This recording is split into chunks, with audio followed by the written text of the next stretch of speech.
حضور اقدس صلی اللہ تعالیٰ علیہ وآلہ وسلم کے اخلاق کریمانہ کی تو کیا شان ہے۔ اللہ تعالیٰ نے تورات اور انجیل میں بھی آپ کے اخلاق عالیہ کا ذکر فرمایا تھا۔ چنانچہ حضرت عبداللہ بن سلام رضی اللہ تعالیٰ عنہ فرماتے ہیں، جب اللہ تعالیٰ نے زید بن ثانہ کی ہدایت کا ارادہ فرمایا تو زید بن ثانہ نے کہا، میں نے جب حضور کے روئے انور کی زیارت کی تو اسی وقت آپ میں نبوت کی تمام علامات پہچان لی۔ البتہ دو علامتیں ایسی تھیں جن کی مجھے خبر نہ تھی کہ وہ آپ میں ہیں یا نہیں۔ ایک یہ کہ آپ کا حلم آپ کے غضب پر سبقت لے جاتا ہے، اور دوسری یہ کہ آپ کے ساتھ جتنا زیادہ جہالت کا برتاؤ کیا جائے آپ کا حلم اتنا ہی بڑھتا چلا جائے گا۔ زید بن ثانہ کہتے ہیں، میں موقع کی تلاش میں رہا تاکہ آپ صلی اللہ تعالیٰ علیہ وآلہ وسلم کا حلم دیکھ سکوں۔ ایک دن نبی اکرم صلی اللہ تعالیٰ علیہ وآلہ وسلم اپنے حجروں سے باہر تشریف لائے اور حضرت علی المرتضیٰ کرم اللہ تعالیٰ وجہہ الکریم آپ کے ساتھ تھے کہ دیہاتی جیسا ایک شخص اپنی سواری پر آپ صلی اللہ تعالیٰ علیہ وآلہ وسلم کی بارگاہ میں حاضر ہوا اور عرض کی، فلاں قبیلے کی بستی میں رہنے والے قحط اور خشک سالی کی مصیبت میں مبتلا ہیں۔ میں نے ان سے کہا کہ اگر تم لوگ اسلام قبول کر لو تو تمہیں کثیر رزق ملے گا۔ انہوں نے اسلام قبول کر لیا ہے۔ یا رسول اللہ صلی اللہ علیہ وآلہ وسلم، مجھے ڈر ہے کہ جس طرح وہ رزق ملنے کی امید پر اسلام میں داخل ہوئے، کہیں وہ رزق نہ ملنے کی وجہ سے اسلام سے نکل نہ جائیں۔ اگر ممکن ہو تو ان کی طرف کوئی ایسی چیز بھیج دیں جس سے ان کی مدد ہو جائے۔ نبی کریم صلی اللہ تعالیٰ علیہ وآلہ وسلم نے اس شخص کی طرف دیکھا اور حضرت علی کو دکھایا تو انہوں نے عرض کی، یا رسول اللہ صلی اللہ تعالیٰ علیہ وآلہ وسلم، اس میں سے کچھ باقی نہیں بچا۔ زید بن ثانہ کہتے ہیں، میں نبی کریم صلی اللہ تعالیٰ علیہ وآلہ وسلم کے قریب ہوا اور کہا، اے محمد صلی اللہ علیہ وآلہ وسلم، کیا آپ ایک مقررہ مدت تک فلاں باغ کی معین مقدار میں کھجوریں مجھے بیچ سکتے ہیں؟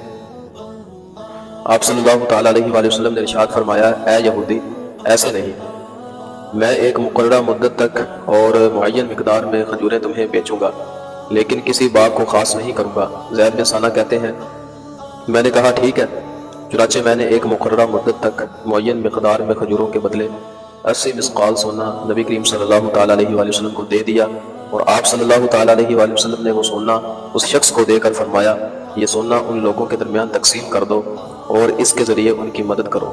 زید بن ثانہ کہتے ہیں، جب وہ مدت پوری ہونے میں 2 یا 3 دن رہ گئے تو میں نے مسجد میں آپ صلی اللہ تعالیٰ علیہ وآلہ وسلم کا دامن اقدس پکڑ کر تیز نگاہ سے دیکھتے ہوئے یوں کہا، اے محمد، میرا حق ادا کرو۔ اے عبد المطلب کے خاندان والوں، تم سب کا یہی طریقہ ہے کہ تم لوگ ہمیشہ لوگوں کے حقوق ادا کرنے میں دیر لگایا کرتے ہو، اور ٹال مٹول کرنا تم لوگوں کی عادت بن چکی ہے۔ اس دوران میں نے حضرت عمر فاروق رضی اللہ تعالیٰ عنہ کی طرف دیکھا تو ان کی آنکھیں ان کے چہرے پر گھوم رہی تھی۔ انہوں نے جلال بھری نظروں سے دیکھتے ہوئے مجھ سے فرمایا، اے دشمن خدا، کیا تم رسول اللہ صلی اللہ تعالیٰ علیہ وآلہ وسلم سے ایسی بات اور ایسی حرکت کر رہے ہو؟ اس خدا کی قسم جس نے انہیں حق کے ساتھ بھیجا، اگر مجھے نبی کریم صلی اللہ تعالیٰ علیہ وآلہ وسلم کا لحاظ نہ ہوتا تو میں ابھی اپنی تلوار سے تیرا سر اڑا دیتا۔ رسول کریم صلی اللہ تعالیٰ علیہ وآلہ وسلم پرسکون انداز میں حضرت عمر فاروق کی طرف دیکھنے لگے اور مسکرائے، پھر ارشاد فرمایا، ہم دونوں کو اس کے علاوہ چیز کی زیادہ ضرورت تھی کہ تم مجھے اچھے طریقے سے ادائیگی کا کہتے اور اچھے انداز میں مطالبہ کرنے کا کہتے۔ اے عمر، تم اسے اس کا حق دے دو اور 20 سا کھجوریں اس کے حق سے زیادہ دے دینا۔ زید بن ثانہ کہتے ہیں، جب حضرت عمر فاروق رضی اللہ تعالیٰ عنہ نے مجھے زیادہ کھجوریں دی تو میں نے کہا، اے عمر، مجھے زیادہ کھجوریں کیوں دی جا رہی ہیں؟ حضرت عمر نے فرمایا، مجھے رسول اللہ صلی اللہ تعالیٰ علیہ وآلہ وسلم نے حکم دیا ہے کہ جو میں نے تمہیں ڈانٹا اس کے بدلے اتنی کھجوریں تمہیں زیادہ دے دوں۔ میں نے کہا، اے عمر، آپ جانتے ہیں کہ میں کون ہوں؟ آپ نے فرمایا، نہیں۔ میں نے کہا، میں یہودیوں کا عالم زید بن ثانہ ہوں۔